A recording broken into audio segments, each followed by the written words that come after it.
하나님의 큰 일을 본 자는 강하다. 하나님의 큰 일을 본 자는 강하다라는 제목으로 하나님 말씀 증거하도록 하겠습니다. 이 시대를 살아가는 우리들에게 있어서 최고의 사명이 뭐라고 생각하십니까? 사람 살리는 겁니다. 생명을 살리는 겁니다. 다시 말해서 복음을 증거하는 거죠. 생명의 복음을 증거해서 살리는 겁니다. 그 중에서도 다음 세대, next generation, 다음 세대를 살리는 것이 중요하다 이렇게 얘기를 합니다. 어쨌든 다음 세대든 우리 전도 현장에 나가서 선교 현장에 나가서 보는 사람이든 중요한 거는 생명이라는 것입니다. 생명 살리는 것보다 중요한 거는 없다라는 거예요.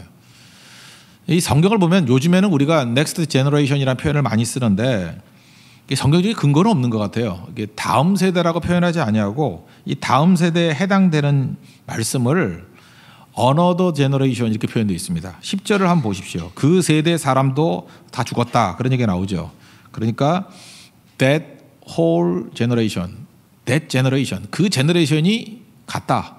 그래서 그 제너레이션이라는 말과 또 하나가 다른 세대, another generation 이렇게 표현을 하고 있습니다. 여호와를 알지 못하며 여호와께서 이스라엘을 위하여 행하신 일도 알지 못하더라. 그러니까 그 세대와 다른 세대의 차이점이 무엇입니까? 그 세대는 하나님이 일하심을 체험한 세대예요. 우리 가슴팍에 새기고 다니고 있죠. God works. 하나님이 일하신다라는 것을 체험한 세대예요. 그게 그 세대. 그리고 God works. 하나님이 일하신다는 것을 체험하지 못한 세대를 another generation, 다른 세대 이렇게 얘기한다는 것입니다.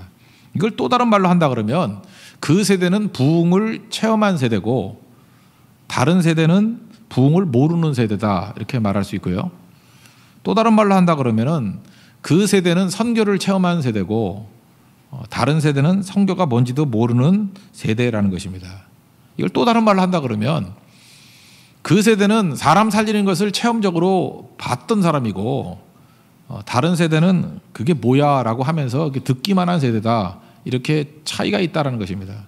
그러니까 오늘 우리에게 주시는 메시지가 뭐예요? 그 세대가 다른 세대를 그 세대같이 만들라는 거예요. 그죠? 그 세대가 돼야 된다는 거예요. 다른 세대가 돼서는 안 되고 그게 하나님께서 우리에게 주신 중요한 우리 메시지라는 것입니다. 그러면 도대체 이 차이점을 보는 게 무엇이냐? 하나님이 일하시는 걸 봤다는 게 뭐냐? 7절을 한번 보세요.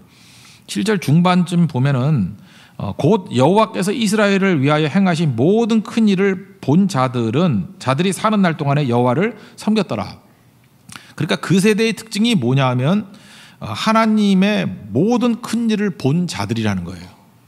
그러니까 그 세대가 되는 것은 본 자들이에요. 본 자들.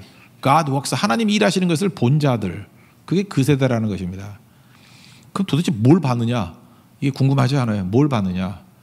이거는 이제 앞에 있는 여호수아서를 보거나 그 이전에 있는 모세오경을 봐야겠죠. 도대체 그들이 뭘 봤느냐? 세 가지 본 것 같아요. 첫째는 기적을 봤고, 두 번째는 전쟁을 봤고, 세 번째는 증언을 들었어요. 이게 그 세대의 특징이라는 것입니다. 그럼 우리가 다른 세대도 이 세 가지로 무장해야 된다고 생각을 합니다. 우리 차례대로 살피겠는데 도대체 뭘 봤느냐? 첫째는 기적을 체험했습니다. 또 다른 말로 하면 불기둥과 구름기둥을 본 세대라는 것입니다. 우리 출애굽기 같은 데 보면은 하나님께서 이스라엘 백성들을 광야에서 인도하실 때 낮에는 구름기둥으로 밤에는 불기둥으로 인도하셨습니다. 이거는 인도하신 것도 되고요. 또는 이렇게 막아주기도 했죠. 보호하심도 되고. 그러니까 너무 추울 때는 불기둥이 돼서 보호하셨죠. 너무 더울 때는 구름기둥이 돼서 보호하셨죠. 보호라는 의미가 있어요. 그리고 구름기둥이 움직이면 같이 움직이고 서면 같이 서고. 그러니까 이거는 또 인도하심이 있죠. 그래서 불기둥과 구름기둥은 보호하심 또는 인도하심 그게 있었다라는 것입니다. 사실 이건 1세대에 있어서는요. 구름기둥과 불기둥은 어려운 문제가 아니에요. 왜냐하면 눈 뜨면 보이는 거니까. 그죠? 눈 뜨면 보이는 게 구름기둥과 불기둥입니다. 그리고 우리도 여러분들 불기둥과 구름기둥이 있었다는 거 어떻게 알아요? 우리는 믿음으로 알죠. 성경에 써 있으니까. 그래서 믿는 자들에겐 별로 어려운 문제가 아닌데 이걸 좀 삐딱하게 생각을 한번 해보세요. 이걸 만약에 설명을 한다고 생각해 보세요. 믿지 않는 자들에게 설명을 한다고 생각해 보세요. 그럼 과학적으로 설명하는 것이 불가능합니다. 구름 기둥이 어디 있어요? 구름이 하늘에 있는 게 구름이 어떻게 기둥이 돼? 있나요 그런 거? 모르겠어요. 구름 기둥이 어떤 겁니까? 이게 과학적으로 설명이 되냐고요. 이게 비중이 있으면 비중이 높은 건 떨어지지만 낮은 건 올라가잖아요. 근데 구름이면 위로 떠야지 어떻게 그게 기둥이 돼요? 좀 이상하죠. 불기둥? 불기둥이 뭐 타는 게 있어야 되는데 불기둥이 어떻게 돼요? 우리는 별로 생각도 안 하죠. 믿어버리니까. 아니면 별 관심이 없던지. 그러니까 이거는 과학적으로 설명하는 거는 불가능하고 증명하기도 힘든 일이라는 것입니다. 이건 다른 세대에게 설명해 주면 믿기가 힘든 얘기예요. 근데 그 세대는요 너무 쉬운 거예요. 왜냐하면 눈 떠보니까 구름 기둥이 있고요, 눈 떠보니까 불 기둥이 있기 때문에 기적을 체험한 세대라는 거예요. 그 기적 가운데 있는 사람들은요 설명하려고 그러지 않아요. 맨날 보는 건데 뭘 설명을 해요. 근데 한동안 그런 세대가 있다니까요. 하나님께서 함께 하신 걸 본 사람들은 그게 다 체험이에요. 여러분들 예배 때 하나님의 은혜를 체험한 사람들, 성교 현장에 가서 하나님이 도우시고 하나님이 일하시는 걸 체험한 사람들은 사실은 별로 설명할 게 없어요. 그래서 이렇게 간증한다고 나가서 설명을 하면 설명이 되던가요? 막 혼자 흥분하죠. 뭐 나중에 하다가 설명이 안 되니까 뭐라 그래요? 가보시면 알아요. 뭐 이러잖아요. 그죠? 가보시면 알아요. 뭐 꼭 가보세요. 그러면 이거 느끼실 거예요. 그 얘기는 무슨 얘기입니까? 설명이 잘 안 된다는 거예요. 그리고 그런 간증을 듣고 은혜를 받는 사람들은 갔던 경험이 있는 사람, 체험이 있던 사람이 아 그때 그 체험을 얘기하는 거구나 라고 이해하는 거지. 그러니까 우리끼리 하니까 얘기가 통하는 거지. 만약에 불신자를 앉혀놓고 간증을 한다 그러면 저거 뭔 소리 하는 거야 라는 생각이 든다니까요. 당장 믿음이 없는 사람들한테 얘기해 보세요. 말도 안 통하는 나라에 가가지고 너 중국어 못하잖아. 못하는데 무슨 전다는 거야. 너 힌두어 못하잖아. 인도 가서 뭘 한다는 소리야. 그걸로 예수를 믿었다고? 그걸 믿으란 말이야? 이렇게 나온다는 거예요. 이게 다른 세대의 특징이라는 것입니다. 그러니까 기적을 체험하지 못했다는 거예요. 사실 이것뿐이 아니죠. 불기둥과 구름기둥뿐만 아니라 만나도 체험했고요. 이게 설명이 돼요? 아침에 나가보니까 먹을 게 막 떨어진대요.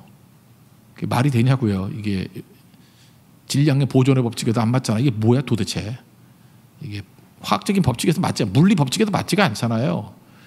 그리고 메추라기가 뭐 장의 메추라기에 왜 이렇게 낮게 떠? 그죠? 막 잡으면 됐다면서요. 그게 말이 돼요? 뭐 그런 얘기들. 그죠? 메추라기가 닭이에요? 못 날게? 그리고 세상에 땅을 팠더니 물이 나왔다 그러면 내가 지하수라서 이해를 해. 반석을 쳤더니 물이 나온대. 반석이 뭔지 몰라. 돌을 쳤더니 물이 나온대. 아이 네 머리를 치지. 그죠? 그게 사실은 그렇잖아요. 지하수를 팠더니 물이 나왔더라. 뭐 그러면 조금 이해가 될 건데 반석을 쳤더니 돌을 쳤더니 물이 나왔더라. 이게 사실은 설명이 안 되는 거예요. 다른 세대에는. 근데 이걸 체험으로 알았던 사람들은 설명이 필요 없는 일들이라는 것입니다. 그래서 여러분 그 세대가 되기 위해서는요. 누구나 다 하나님의 복음의 현장에 나가서 이런 체험적인 믿음이 돼야 된다는 거예요. 그래서 우리 다음 세대들이라고 말하는 사람은 넥스트 제너레이션이 아니고요. 그건 어너더 제너레이션이에요. 이 안에서 나이하고 관계없어요. 예배의 은혜를 체험하지 못하고 성경의 은혜를 체험하지 못한 사람은 다 어너더 제너레이션이에요. 나이가 많아도 그렇다는 거예요. 그러니까 모든 성도들, 모든 백성들로 하여금 예배의 현장, 성교 현장에 가게 만드는 것. 그것이 그 세대, that whole generation, 그 전체를 다, 그 세대를 만드는 그 능력이 된다는 것입니다. 제가 그 최근에 어떤 중국 선교사님 얘기를 간증을 들은 적이 있어요. 근데 이분이 믿게 되고 뭐 어떻게 중국 선교사로 파송이 되는가. 사실 저도 목사지만 들어보니까 뭐 그런가 보다 하지만 이게 믿어지지가 않아요. 왜냐하면 설명이 안 되고 이건 하나님의 기적이에요.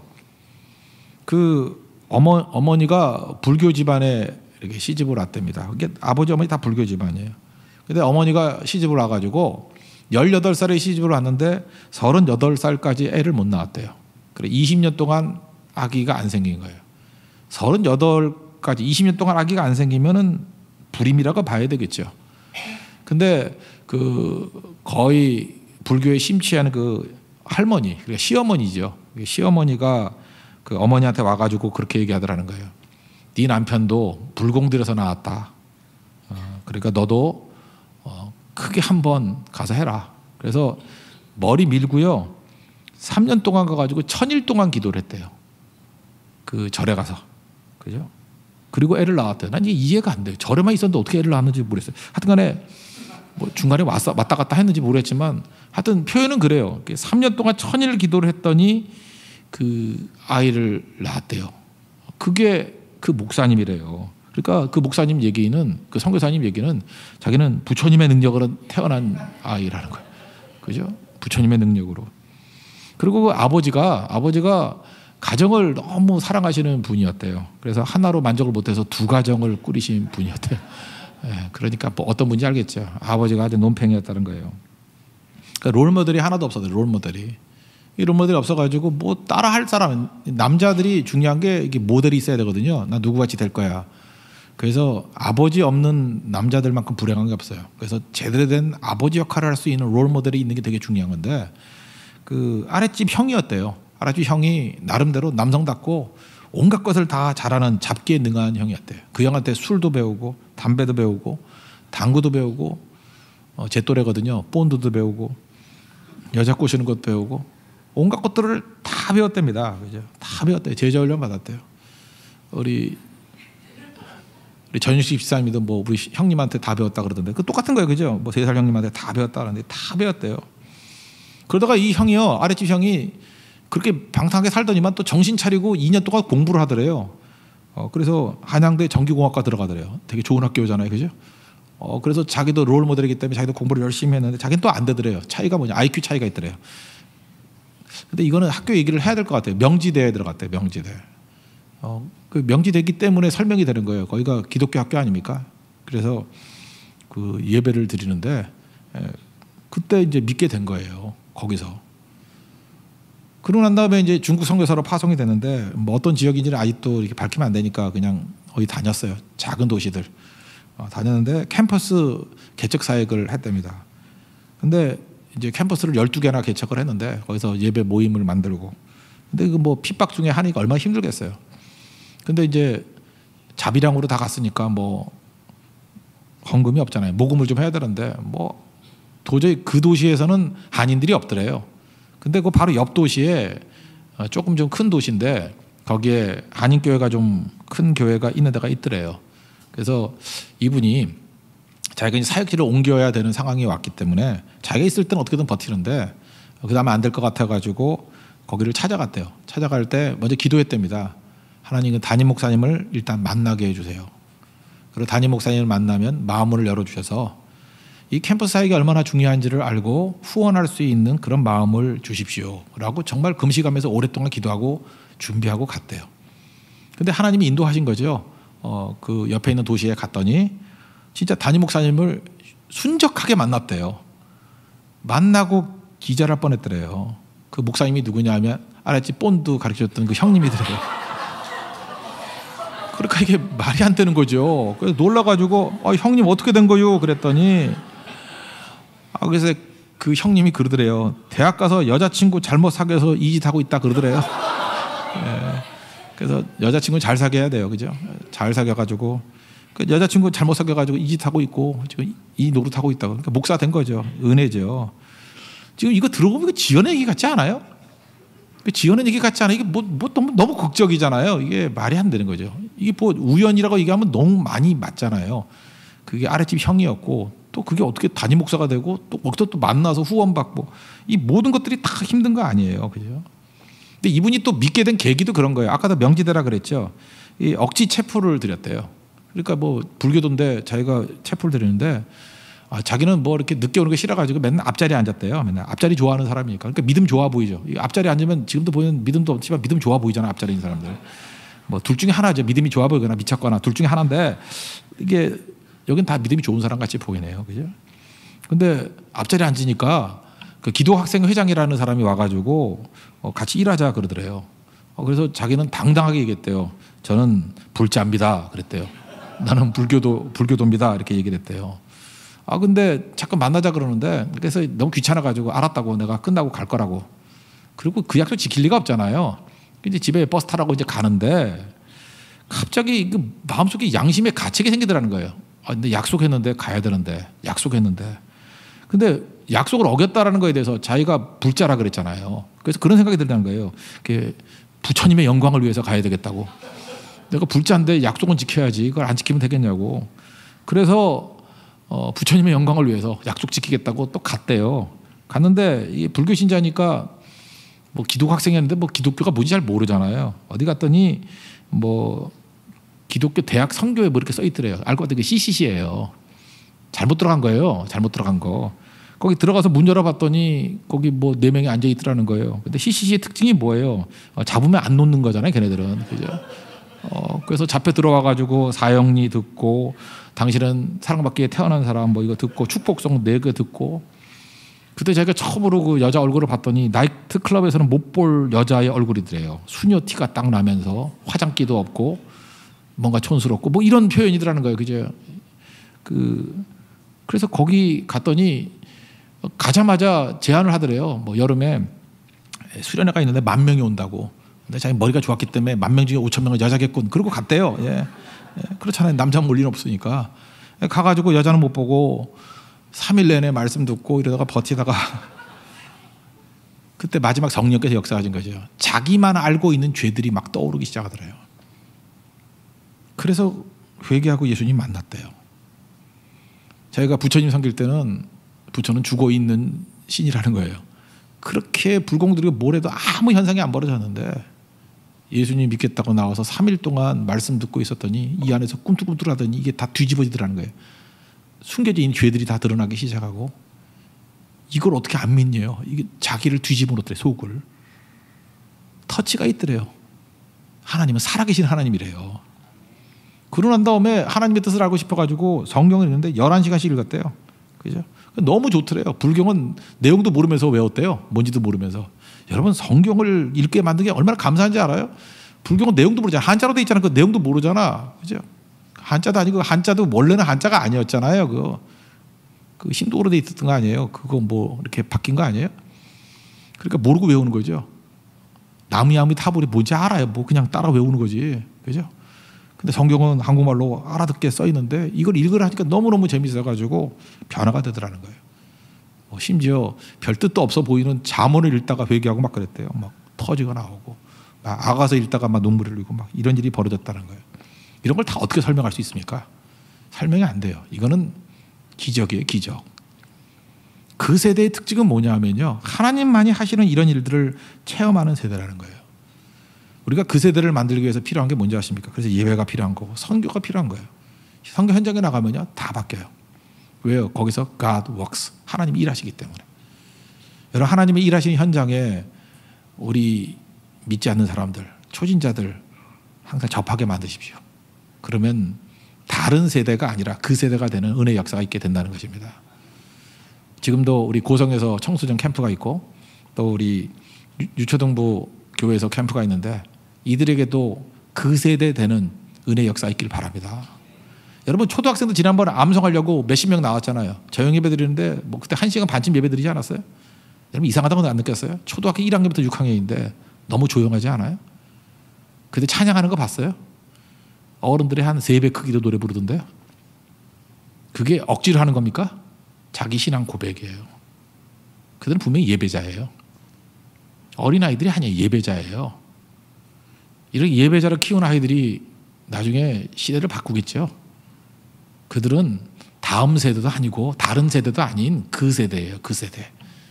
우리 교회는 그 세대 만드는 운동에 우리 불을 붙이는 우리 거룩한 종들 되길 바랍니다.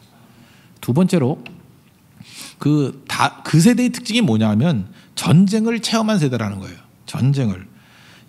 다른 세대의 별명이 3장에 넘어가면 3장 1절을 보세요. 3장 1절을 보면 거기 가나안의 모든 전쟁을 알지 못한 이스라엘 이렇게 돼 있죠. 그러니까 전쟁을 알지 못하는 세대였다라는 거예요. 근데 그 세대는 어떤 세대였냐면 전쟁을 치른 세대예요. 하나님께서 함께 하셔서 전쟁에서 승리했던 것을 체험했던 세대예요. 이게 역사적으로 보면요. 출애굽을 할 때 이스라엘 백성들의 문명 상태는 청동기입니다. 근데 가나안은 여러분 역사에서 배웠죠. 가나안은 그 히타이트 민족부터 히타이트가 해쪽이거든요. 해쪽. 히타이트를 성경에서 해쪽이라 그래요. 철기, 페니키아 이런 데서 알파벳 만들고 문명이 발달돼 있었어요. 그러니까 이 팔레스타인은요. 가나안 땅은 철기 문화예요.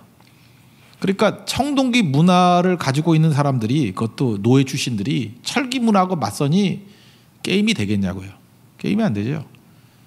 우리 임진왜란 때도 일본은 조총 들고 나왔는데 우리는 활 쏘니까 이게 안 되죠.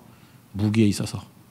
뭐 요즘에 또 뭐 아니라고 얘기를 하지만 총하고 활하고 안 되죠. 그게. 그죠? 이게 무기에 있어서 밀린 거잖아요. 그죠? 그러니까 이게 어려움이 있었다고요. 그런데 문제는 뭐냐 하면 여리고성 어떻게 이겼어요? 철기 대 청동기로 싸워서 이겼어요? 아니에요. 그냥 돌았어요. 그랬더니 걔네들이 돌았죠. 머리가 돌겠네 하면서 계속 도니까. 그리고 무너졌어요. 그러니까 여기서 느낀 게 뭐예요? 야, 전쟁은 무기 갖고 하는 게 아니구나. 전쟁은 조금 전에 찬양했잖아요. 하나님께 속한 것이구나. 그거 깨달았다는 거예요. 전쟁은 하나님께 속한 것이구나. 기브온과의 전쟁을 할 때 여호수아 10장에서도 나오죠. 거기 5 연합 왕들이 막 공격을 하잖아요. 남방의 5 왕들. 근데 그 전쟁 어떻게 했어요? 그 자세히 살피진 않았지만 우리 내용을 보면요. 우박이 떨어져가지고 주먹만한 우박이 떨어져서 우박에 맞아 다 죽었어요. 아, 생각해보세요. 이렇게 주먹보다 더 큰 말이 우박이 돌멩이 아니에요? 돌멩이. 나갔더니 돌멩이가 막 떨어져요. 그러면 죽지 안 죽어요? 그래서 하나님 앞에 기도했잖아요. 태양아 멈춰라.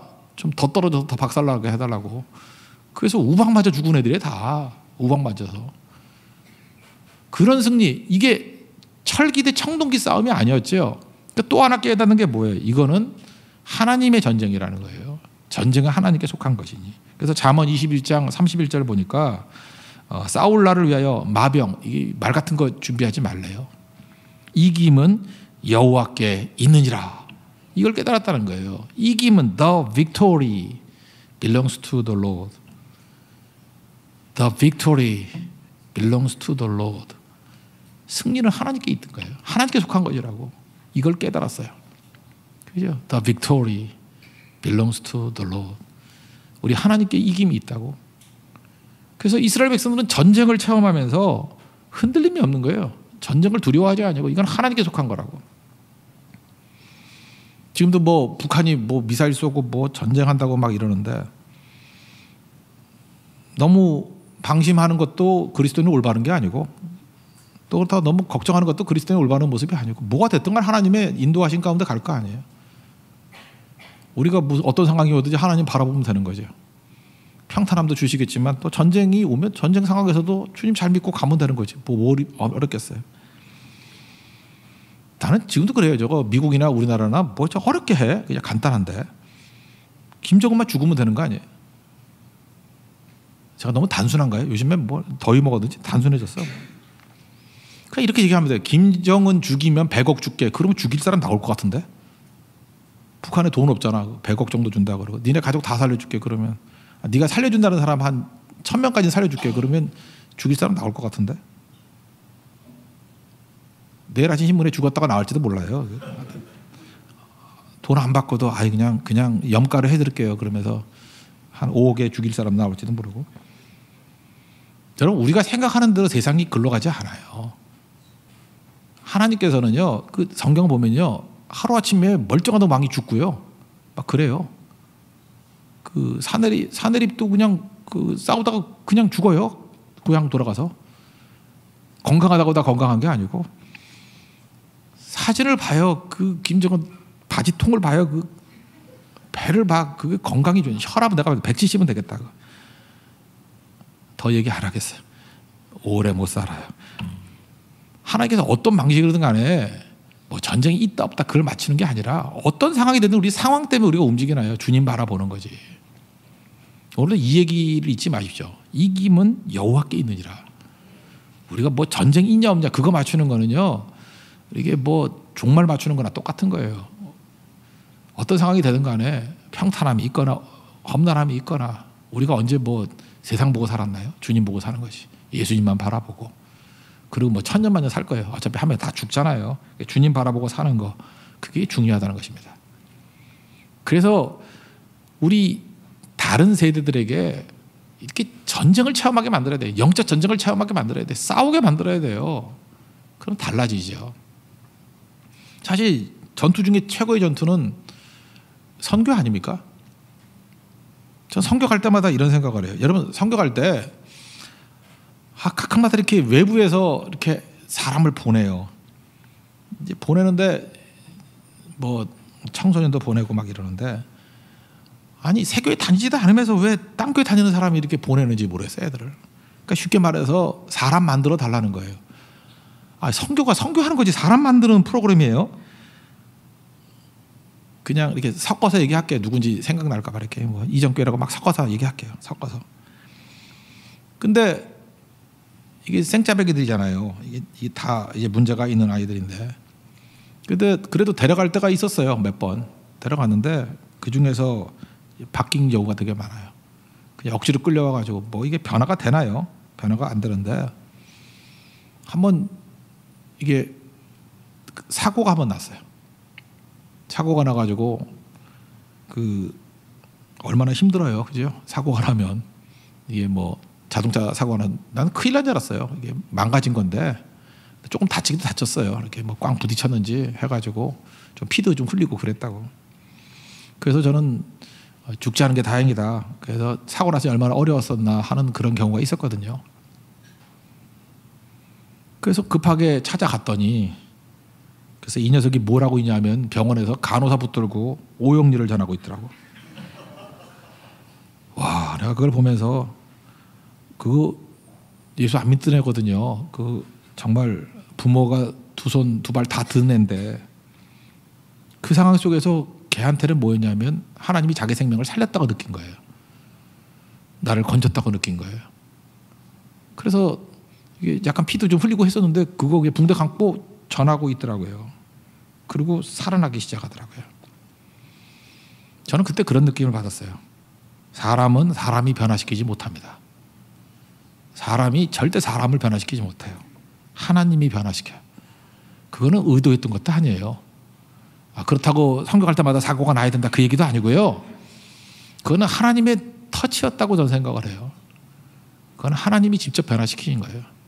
여기도 지금 뭐 어려운 사람들 와가지고 앉아있어. 저 사람 어떻게 하면 변화됩니까? 나도 몰라요. 그 사람은 사람을 변화시키지 못해요. 근데 하나님께서 특별한 방법으로 그를 변화시킬 때가 있다라는 것입니다. 여러분, 그래서 인간의 예상을 이렇게 그대로 맞추지 마. 예를 들어서 여건이 좋고 평탄함이 있으면 믿을 것 같죠. 뭐 이번에 선교를 가면 호텔에서 재워주고 뭐 최고의 음식을 먹고 모든 게 다 좋아요. 그렇다고 사람들이 오는 게 아니에요. 어떤 상황에서는요 너무너무 힘든 상황이고 고난밖에 없고 조롱당하고 돌멩이 맞을 수 있고 핍박이 있고 그렇다고 또 안 오는 것도 아니에요. 하나님께서 불러주신다고요. 그래서 여러분들 신앙생활 할 때는요 이번에 환경이 안 좋으니까 안 될 거야 그런 것도 믿음이 아니고요. 환경이 너무 좋기 때문에 잘 될 거야 그것도 믿음이 아니에요.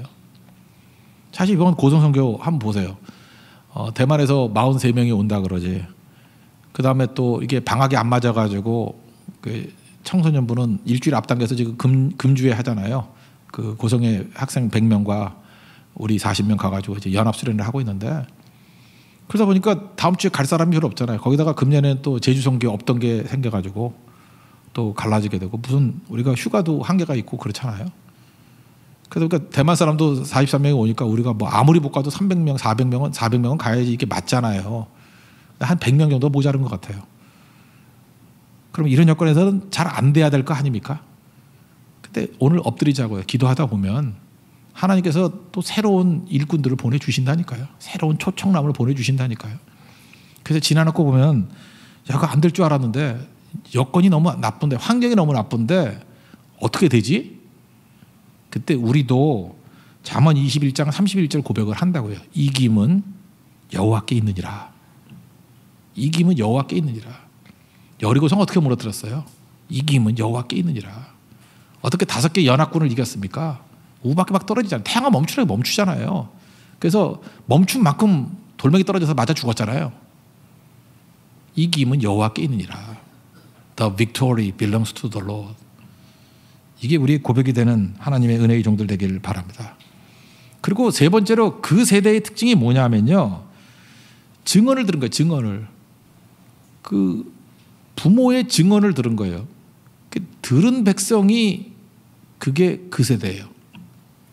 이제 가나안에 들어간 여호수아와 같이 들어갔던 세대는 1세대 아닌 거 아시죠? 1세대는 여호수아와 갈렙 빼놓고 다 죽었잖아요. 그러니까 광야에서 태어난 2세대가 들어간 거예요. 2세대. 그 불신 가정에서 태어났다 그러면 한계가 있죠.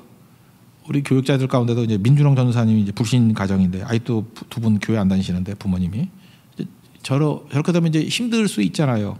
근데 오히려 더 간절하게 헌신할 수 있고 하나님의 능력을 받을 수 있죠. 제가 볼 때 뭐 더 헌신적이고 충성하는 종인 것 같기도 해요. 근데 그런 케이스에 어떤 사역자가 있어요. 그 아버지는 미리 돌아가시고 어머니 홀로 어머니신데 어머니가 너무너무 핍박을 하는 거예요. 예수 믿었더니 성경책 불태우고 찬송가 불태우고. 근데 이분이 이제 자기가 신학교 가서 사역자가 되겠다고 말하니까 어머니가 뭐 졸도하고 뭐 슬퍼 마시고 반대하고 막 그러더라는 거예요. 너무 어머니가 이러다 돌아가실 것 같아가지고 알았다고 어머니 살아계실 때까지는 내가 어머니 모시겠다고 아무것도 안 한다고. 이제 그러다가 어머니가 조금씩 이렇게 풍기가 오더라는 거예요. 손가락이 잘 안 움직이고. 풍기 초반이더래요. 중풍 초반 와가지고 그러다가 이제 좀 심해지더라는 거예요. 근데 어머니가 이제 부르더라는 거예요. 부르더니만 야, 찬송가 563장 불러줄래? 그러더라는 거예요. 예수 사랑하시면. 옛날에는 411장이었어요. 예수 사랑하시면. 그걸 1절부터 4절까지 다 부르더라는 거예요. 그래서 깜짝 놀랐대요. 이렇게 핍박하던 분이 어떻게 된 거냐 그랬더니 시집 오기 전에 주일학교 다녔대요. 근데 이게 찬송가 불태우다가 뭐 하나 이렇게 남는 거 있잖아요. 이렇게 탁 걸렸는데 그게 411장에 옛날에 예수 사랑하시면 그게 생각이 나서 그때 한번 불렀었대요. 그리고 푹 맞아가지고 어려움 당하니까 그 생각이 나면서 그 아들한테 그런 얘기 하더라는 거예요. 너 사역자 되려고 그러면 해라. 단 조건이 있다. 하려면 제대로 해라. 이 반대를 무릅쓰고 하는데 하려면 제대로 된 목사 되라. 최선을 다해서 해라. 그리고 좀 열심히 좀 해라. 내가 이렇게 농촌이니까 농번기에 보면은 목사들이 맨날 성경이나 끼고 다니면서 이렇게 놀고 있는 꼴 보기 싫더라. 좀 그만 먹고 먹사 그만하고 좀 열심히 해라. 근데 그 어머니가 그 풍으로 그 손가락밖에 안 돼가지고 돌아가실 분이 아니었는데 그러고 돌아가셨대요. 그러니까 이게 마지막 메시지죠. 그러니까 이분은 목사가 되고 난 다음에도 어머니 그 마지막 메시지가 너무 남는 거예요. 제대로 해라. 최선을 다해라. 제대로 하려면 목사 제대로 해라. 그러니까 이분은 뭐 누가 보나 안 보나 헌신이에요. 헌신. 힘든데 다 가고. 이분이 그런 얘기 하더라고요. 사역을 하면서 얼마나 배가 고팠는지 뭐 후원도 없고 하니까 설렁탕집 앞에 지나가다가 설렁탕이 너무 먹고 싶더래. 그래서 그 순간에 그랬대요. 지금 이 순간에 내게 설렁탕 사주는 사람이 있으면 평생 형님으로 모신다고. 근데 안 사주더래요. 근데 그렇게 헌신했던 분이잖아요. 근데 이분이 이렇게 헌신했던 이유는 뭐냐? 한마디예요. 어머니 돌아가시면서 했던 그 충고. 복수하려면 제대로 해라. 그죠? 최선을 다해서 해라. 그게 변화됐다라는 거예요. 여러분 이스라엘 백성들이 이 광야를 통과했습니다.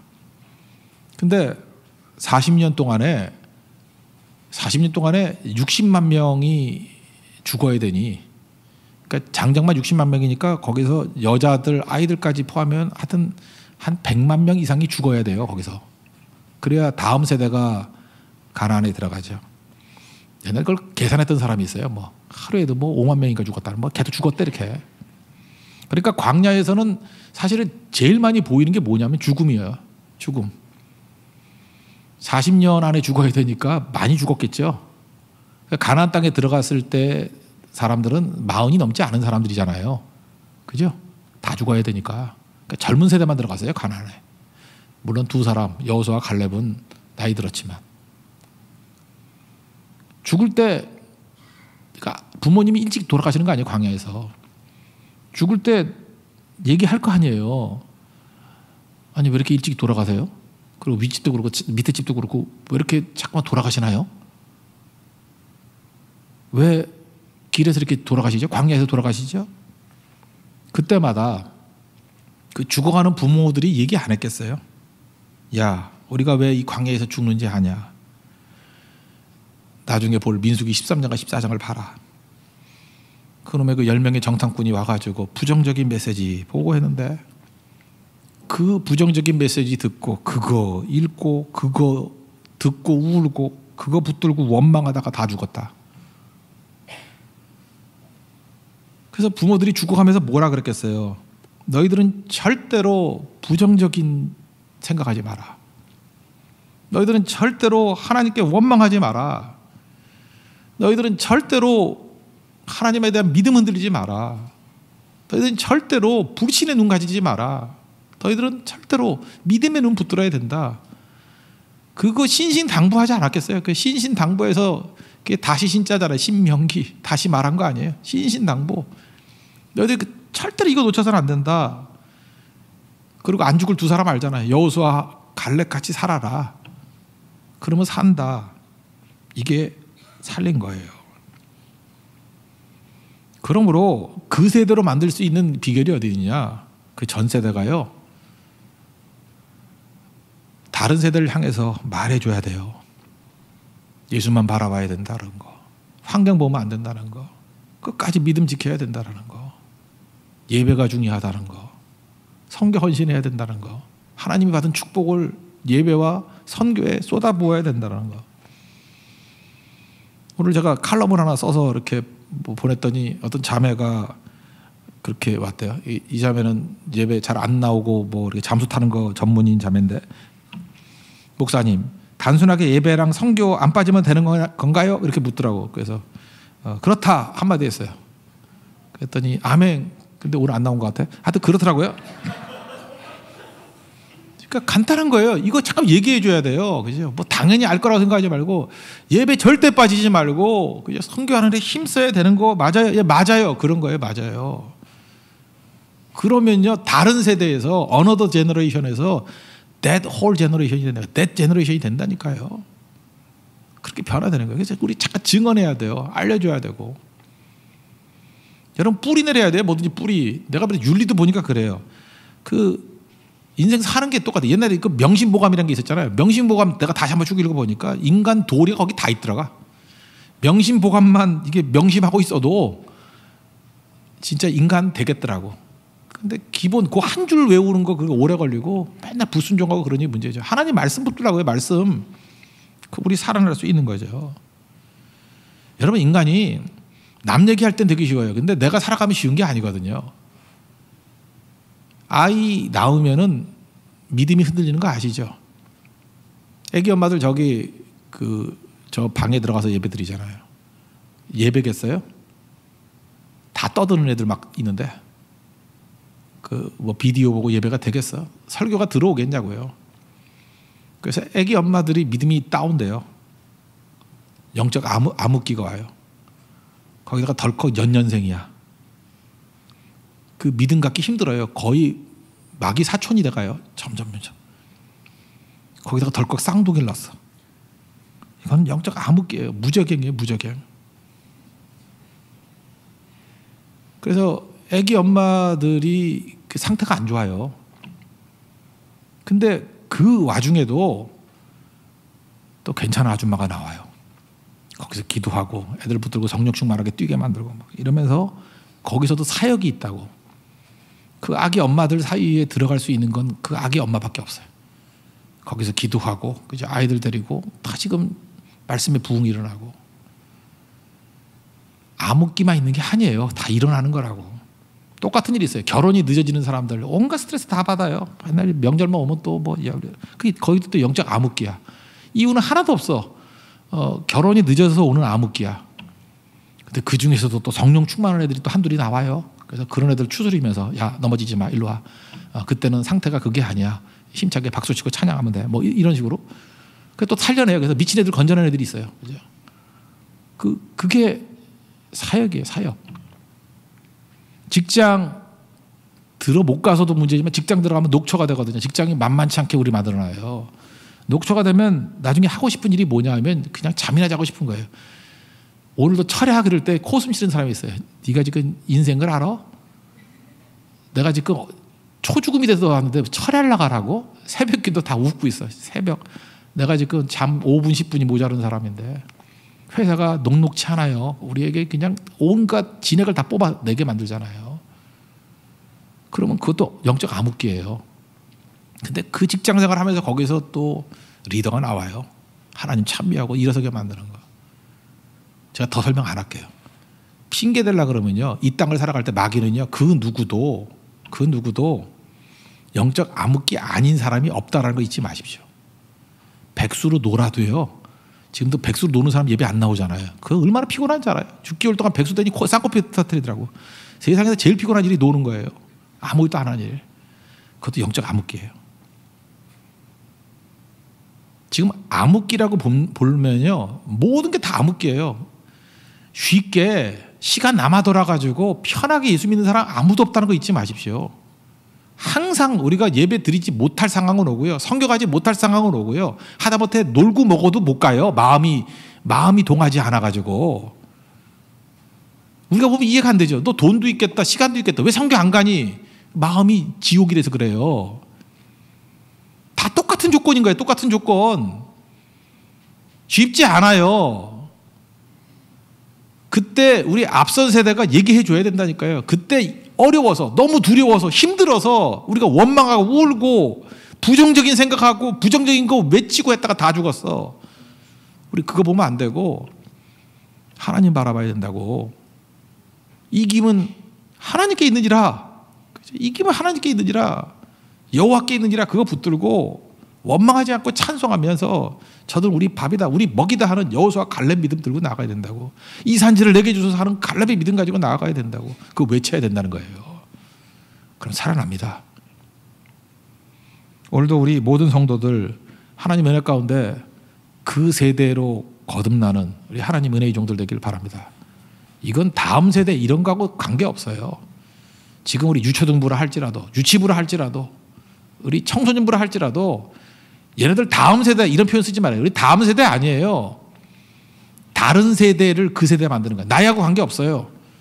다 선교와 예배를 통해서 그 세대로 거듭나는 우리 하나님 은혜의 종 되기를 바랍니다. 예, 모두 자리에 일어나겠습니다. 세상의 유혹 시험이, 이 찬양이 딱 오늘 설교하고 맞죠? 찬양하고 우리 기도하도록 하겠습니다. 다 우리 교회가 그 세대가 되고 어떤 조건 속에서도 승리하는 종 되게 해달라고. 세 가지 기적을 체험한 사람들이 그 세대입니다. 전쟁을 체험해서 이기면 여호와께 있느니라. 그게 그 세대입니다. 그리고 증언을 통해서 원망, 부정적인 것 같지만 다 망하고 죽는다. 하나님 참여하고 긍정적으로 밝게 주님만 바라보자. 그럼 그 세대 됩니다. 우리 다 that whole generation, 그 세대 되는 은혜가 있게 해달라고 우리 기도하는 마음으로 우리 찬양하도록 하겠습니다.